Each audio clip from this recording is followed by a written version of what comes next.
अस्सलाम वालेकुम फ्रेंड्स, ईद मुबारक। कैसे हैं आप सब लोग? अल्हम्दुलिल्लाह मैं बिल्कुल ठीक हूँ। और जैसे कि आज आपको पता है कि ईद का दिन है, जो मैंने अभी इससे पहले वीडियो डाली थी वो डाली थी चांद रात की, और ये है ईद का दिन। ये आए थे अपने काम वगैरह से फ्री होकर, और फिर यहाँ पर मैंने निकाले थे हुरम के, इनके और अपने कपड़े। आज जो है ईद का मतलब सुबह की नमाज़ का जो इनका सूट है हुरम का है और मेरा है वो है सेम कलर का, स्काई ब्लू कलर का है। बस कलर थोड़े से डार्क और लाइट है, लेकिन कलर एक ही है, स्काई ब्लू। तो जैसे कि हमने सफाई वगैरह कर ली थी, पूरे रूम वगैरह साफ़ हो गया था। अब ये जाएंगे नमाज़ पढ़ने, उससे पहले ये फ्रेश वगैरह होंगे और मैं हुरम को तैयार कर दूँगी। अभी मैं आपको टाइम दिखाती हूँ, कुछ टाइम हो रहा है। इनके मोबाइल की स्क्रीन पता नहीं क्यों इतनी मिट्टी में हो रही है। मैं आपको टाइम दिखाती हूँ। आई थिंक टाइम जो हो रहा है वो 7:30 का हो रहा है। 8 बजे तक जो है वो नमाज है ईद की। अब मैंने देखिए हुरम को तैयार कर दिया और मेरी शहज़ादी की बातें सुनी। मतलब बातें तो मैं कर रही हूँ, ये देखिए माशाल्लाह कितनी समझ। अब छोड़ो, अब छोड़, अब मेहंदी दिखाओ, लाओ मेहंदी दिखाओ। हाँ लाओ, ऐसे ऐसे ऐसे। इतना वाला किसका है? मम्मा का बेटा है। मैं बस यहाँ पर इनका वेट कर रही थी कि ये आ जाएंगे।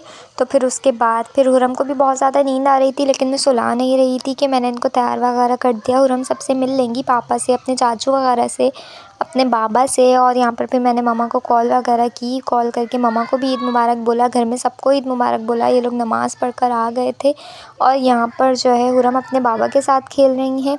इन्होंने ड्रेस वगैरह चेंज कर लिया था और फिर हुरम खेलते खेलते अपने बाबा के साथ सो गई थी।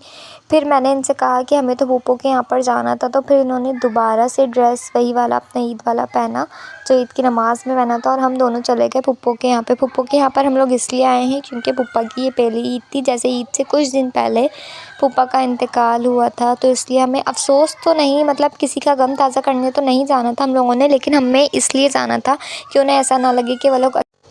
और साथ साथ देखें, ये है शबीना ने जो है, मतलब मेरी नंद है, पुप्पो की बेटी, उसने जो है ये पार्लर जो है अपने घर में ही ओपन किया है।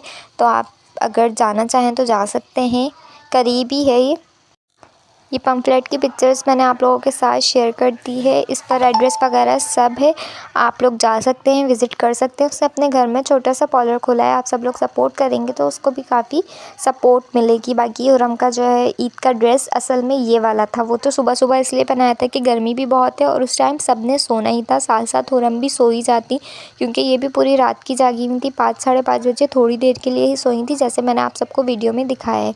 फिर यहाँ पर मैंने अपनी शहज़ादी को तैयार किया, और तैयार वगैरह करने के बाद अब हम लोग सोच रहे थे कि हमें कहाँ जाना चाहिए। आज जो है पहला दिन है ईद का। वैसे तो मैं मम्मा के पिछले साल जो है ईद के पहले दिन चली गई थी सलाम करने के लिए, लेकिन इस साल मम्मा को मैंने कहा था कि मम्मा सब सोते ही हैं और फिर पुप्पो के यहाँ पे भी जाना है सुबह सुबह, तो इस वजह से हम लोग जो है ईद के दूसरे या तीसरे दिन आएंगे। ये आपको कंफर्म कर देंगे ईद वाले दिन ही। अब हम लोग जब शाम में तैयार हुए तो हमने हुरम को तैयार किया था। मैंने अभी भी चेंज नहीं किया था क्योंकि गर्मी इतनी ज़्यादा थी और मुझे पता था कि हम लोगों ने कहीं नहीं जाना है। ईद का दिन तो होता ही ऐसा है कि घर में ही ज़्यादातर गुजरता है, क्योंकि घर में ही सब ने आना जाना लगा हुआ होता है। तो फिर हम लोग चले गए थे बराबर वाले घर में। जैसे कि आप जानते हैं कि वहाँ पर मेरी ताई सास और चच्ची सास रहती हैं। तो पहले हम गए थे सबसे नीचे, मतलब नीचे वाले पोर्शन में, बड़ी चच्ची के यहाँ पर। तो उन्होंने भी नाश्ता वगैरह लगाया था, उसकी वीडियो मैं जो है वो बनाना भूल गई थी, मुझे याद ही नहीं रहा बिल्कुल भी जहन में। वहाँ सबसे बातों वगैरह में जाके इतनी लगी कि मैंने वीडियो बनाई नहीं, ना नाश्ते की बनाई ना ही उनके घर की बनाई। फिर हम ये ऊपर आ गए थे मेरी ताई सास के घर पर। तो यहाँ पर हुरम को देखें, इन्होंने बिस्किट ले लिया है और ये बिस्किट लेकर अपने साथ। आज की वीडियो यहीं एंड करते हैं, इंशाल्लाह कल मिलेंगे एक न्यू